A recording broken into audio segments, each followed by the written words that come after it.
Hi, my name is Kushal, and I'm currently enrolled in AWS and Python Bootcamp, and I'm currently uh, studying at Victoria University as a subject of Masters in Business Analytics.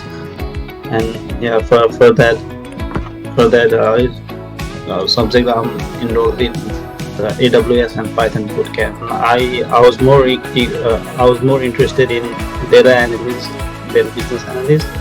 And so instead of business analyst, I joined the data analyst. Before bootcamp, I didn't knew like a lot of tools that I have done here. First one is like Visual Code Studio.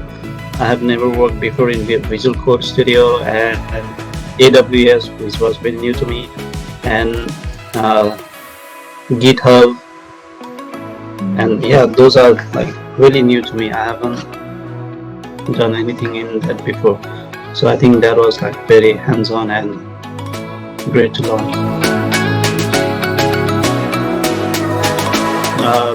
I met Callum once in person, and he's like really great guy, and he's very helpful.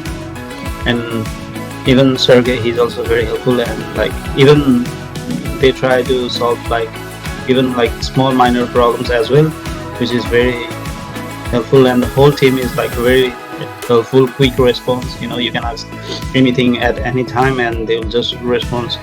So yeah, the whole team is like very friendly and very helpful, which is great for anyone who are just who are just a beginner like me.